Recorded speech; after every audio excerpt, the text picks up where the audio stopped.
I think I know what you're hinting at. I heard your discussion. I'd be open to continue that discussion here if you like. There's certain things we do believe in faith.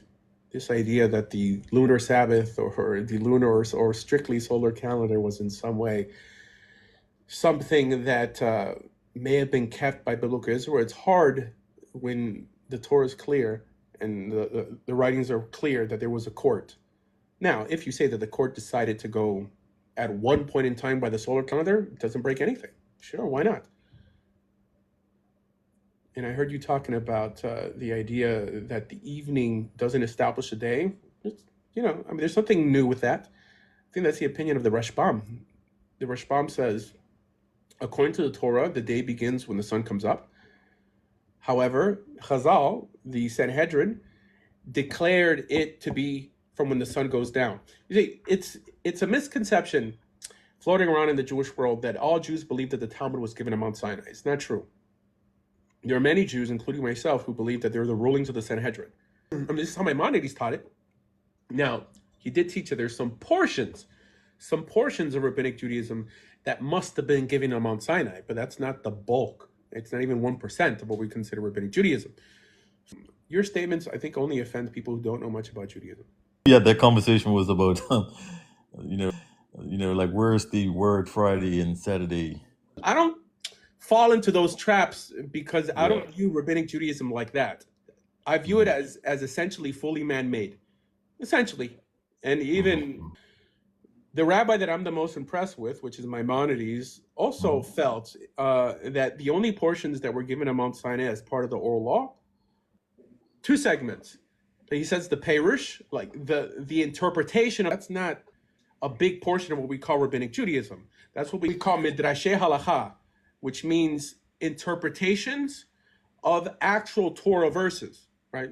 Which is a very small section of Rabbinic Judaism. For example, lighting Hanukkah candles or reading the book of Esther on Purim. That wasn't given on Mount Sinai. It's also part of the oral law. Exactly. Yeah. So even Maimonides felt that the bulk of what we consider the oral law was not given on Mount Sinai. But some people don't know how to articulate that. So, they'll say, no, the idea that the sun begins or that the day begins when the sun goes down is something that Jews believed in from the beginning. Not necessarily. Not necessarily. Here, for example, there's a guy watching who doesn't want to come up, who says that on Mount Sinai, the Jews were taught that if your mother's Jewish, you're Jewish. What? This is what Rabbi Levin teaches. Truth be told, this is what the majority of the rabbis teach. But if you read straight through, that's not the opinion. There's a debate.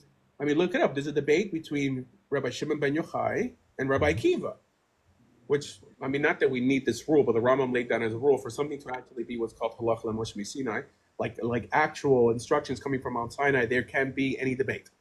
It doesn't matter whether it was given on Mount Sinai or not, because the reason we're commanded to listen to what we call the oral law today is because in Deuteronomy chapter 17 and other portions in the Torah, God says that in all matters of debate, of dispute, you shall go to the place that God will choose. And he chose many different places. The final place was, technically the final place is probably Yavne, but we all know Jerusalem, that the room of hewn stones, we call it the Lishkat HaGazit, that's where the Sanhedrin stood.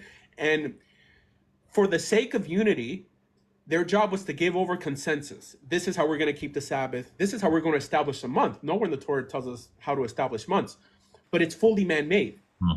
And one law created by the Sanhedrin could be reversed by another Sanhedrin.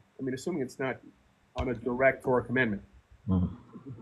So yeah, it's like I don't have many mystical ideas invested in that topic, for me to get upset and say, and say, how can you say that the Israelites didn't know that the day didn't begin when the sun went down? We rely a lot on legal rulings made by men. Yep, agreed. Just like in Christianity, we have the ecumenical councils, the regional councils. Similar, very similar. As a matter of fact, in the Talmud itself, there's a whole book called Masechet Torayot that deals with the errors of the Sanhedrin. Wow. Okay. It's raining here, so I don't know. There's probably some background noise. Yeah, I got you. That if the rabbis of the Sanhedrin could make mistakes, rabbis today can make mistakes. So and it says what sacrifice they have to bring when they make a mistake. So there could have been rulings they made erroneously. However, we still have to listen to the Sanhedrin as long as it doesn't directly violate the Torah. I think Exodus 23, it says, don't follow the majority to do evil. Yep. Which leads us to believe that we should follow the majority, i.e. the spokesman for legality to do good. And as far as I know, there's no command in the Talmud or in the Mishnah that tells us to unalive people on Tuesday and mistreat women on Wednesday. It's always subtle things that a Karaite will have an issue with. Like, when do you start counting the Omer? Trivial stuff, in my opinion. Well, what's your view on the angels? Like, were they created on day one, or were they created? Because I'm pretty sure there was no consensus on what day the angels were created on. Some say the first day, some say the seventh day, fourth day, and etc. What's your view? How do you know angels are angels the way we think of them? That's a good question. I do. So I try to split up my knowledge between what literally appears in the Torah and what appears everywhere else. For example, in the book of Ezekiel is the first time that we hear that cherubim have faces. Yeah. So whenever someone draws the Ark of the Covenant, it has two human faces on it. When according to the Torah, it doesn't say that. It says they have wings. But there's a rabbi on TikTok. His name is Rabbi Henry Abramson. He's a historian, and he said that the Ark of the Covenant and that whole, section of holiness amongst the Jewish people was adopted or recycled from the Egyptians. Mm-hmm. And they also had something that resembled an ark. And on top of these arks were two birds. Yep. Like facing each other, which makes you think that cherubim are not people, but just birds. Mm-hmm. Mm-hmm. The word malach just means messenger. That's right. It could be human. So I would say in the majority of cases, when that phrase appears in the Torah, it's talking about human beings in the Torah, Mm-hmm. just because that's before outside influence crept in. Now, what is the angel of the Lord? That is probably the bigger question. I think the angel of the Lord is God himself, is an extension of God himself. Okay.